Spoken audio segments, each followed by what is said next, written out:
End gold buyers, మీ కష్టాల్లో నమ్మకమైన మీ ఆత్మీయ నేస్తం.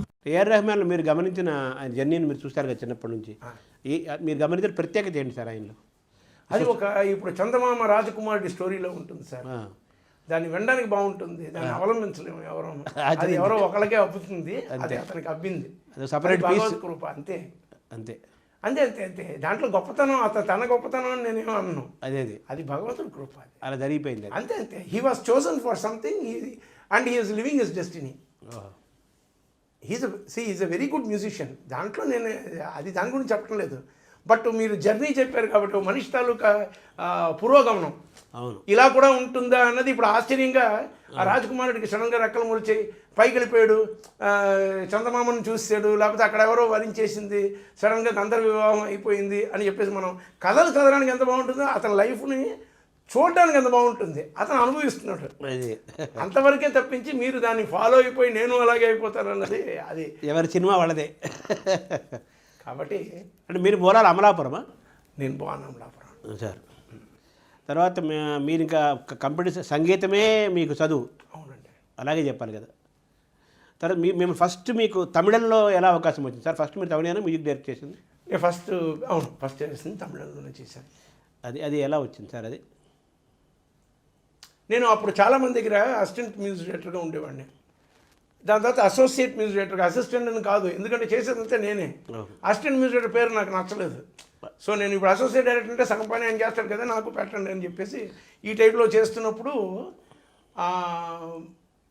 రాబర్ట్ రాజశేఖరన్ అని ఇద్దరు డైరెక్టర్స్, ద్వయం అనమాట, ఇద్దరు కలిపి చేసేవాళ్ళు. అదే మన విశ్వనాథన్ రామ్మూర్తి లాగా, రాజా నాగేంద్ర లాగా వాళ్ళిద్దరు చేసేవారు.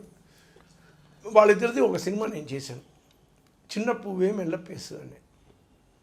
పాటలు కానీ, దాని బ్యాక్గ్రౌండ్ మ్యూజిక్ కానీ, మొత్తం బ్యాక్గ్రౌండ్స్ చేయడం కానీ, సాంగ్ బ్యాక్గ్రౌండ్స్ కానీ, ఫిల్మ్కి బ్యాక్గ్రౌండ్ స్కోర్ మొత్తం నేనే చేశాను. వాళ్ళతో బాగా క్లోజ్ అయిపోయింది. దాని తర్వాత వాళ్ళిద్దరూ ఏదో కారణం చేత విడిపోయి ఇండివిజువల్గా సినిమా స్టార్ట్ చేశారు. స్టార్ట్ చేసినప్పుడు ఇద్దరు నన్నే పెట్టుకున్నారు. అలా ఆ రకంగా నాకు తమిళ సినిమాలో అవకాశం. అది మీ ఎంట్రీ కూడా సూపర్ హిట్ కదా. తమిళనాడులో ప్రారంభమే మీరు? లేదండి, కష్టాలే. సినిమాలు వస్తూనే ఉండేవి. ఇప్పుడు సినిమాలు వస్తూనే ఉండేవి, అలాగేదో అలా సినిమా వచ్చేది. కానీ ఏ సినిమాలో పెద్దగా బాగా ఆడినవి కానీ, పేరు తెచ్చినవి కానీ ఏమీ లేవు. అలాగే వెళ్ళింది. ఫస్ట్ 2 years దాకా అలా వెళ్ళింది. అప్పటికే 4, 6, 7 సినిమాలు చేశాను. దాని తర్వాత తెలుగు సినిమాలు వచ్చాయి. అప్పుడు మొత్తం తెలుగుకి వచ్చేసాను. మళ్ళీ నేను తమిళ వదిలేసాను, తెలుగుకి వచ్చాను.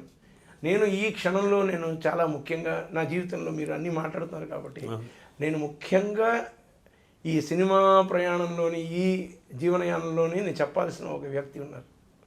ఆయన పేరు తమ్మారెడ్డి భరద్వాజ్. అది చెప్పకపోతే అది పాపం. ఆయన అంటే సొంత కొడుకుని కానీ, ఇప్పుడు నేను తమ్ముడు అనుకోండి, పోనీ అలాగనుకోండి, అంత వయసే అనుకోండి, అలాగే ప్రోత్సహించారండి ఆయన. ఆయనతో ఫస్ట్ పిక్చర్ చేసింది అలజడి ఒక అందుకు మంచి బాగా ఆడింది. దాని తర్వాత ఎన్ని సినిమాలు మేము చేసినా సరే, ఆ సినిమా ఆడినా ఆడకపోయినా నేనే మ్యూజిక్ డైరెక్టర్ ఆయనకి.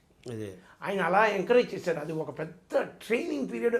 అండ్ మనకి సినిమా లేదని కాదు, మనం వర్క్ చేస్తూనే ఉన్నాం అన్న ఒక దీన్ని ఆయన క్రియేట్ చేశారు.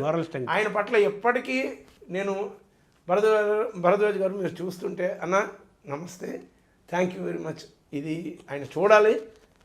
ఆయనకి ప్రత్యేకంగా నేను చెప్పడం కాదు, ఈ రకంగా చెప్పడంలోనే ఆయనకి I feel this is the right way to పబ్లిక్గా నేను ఆయనకి చెప్పాలి. I'm so indebted to that great person. నాకు సంబంధించినంత వరకు నా యొక్క జీవితంలోనే చాలా ముఖ్యమైన one of the important people is Tammareddy Bharat. సరే, మీకు ఎక్కువ అర్జున్తో ఎక్కువ సినిమాలు చేశారు కదా మీరు, అది ఎలా జరిగింది సార్? అది నేను అప్పుడు ముగ్గురు మనగాళ్ళు చేశాను సార్. చిరంజీవి ఆయన పిక్చర్ చేసినప్పుడు, ఆ పిక్చర్ ఆ టైంలో బాగా ఆడలేదు, సుమారుగానే ఆడింది. ఆ పాటలని ఇవాళకి హిట్ అవుతుంది, అది వేరే విషయం. బట్ ఆ టైంలోనేమో అనుకున్నంత హిట్ అవ్వలేదు ఆ సినిమా. అప్పుడు నాకు వచ్చిన అవకాశం జై హింద్ అని ఒక తమిళ సినిమా, అది అర్జున్ది. దానికి మ్యూజిక్ చేశాక ఆ పిక్చర్ బాగా ఆడింది. దాని తర్వాత సినిమా చేసింది కర్ణ, దాంట్లోనే మేము మలరే మౌనమో పాట. ఇంకా దాని తర్వాత మొత్తం కంటిన్యూస్గా మేము ఇద్దరం కలిపి 4-5 సినిమాలు చేసాం. ఎక్కువ సినిమాలు ఏం కాదు 4 సినిమాలు చేసింటాం, 5 సినిమాలు. ఫైనల్గా అర్జున్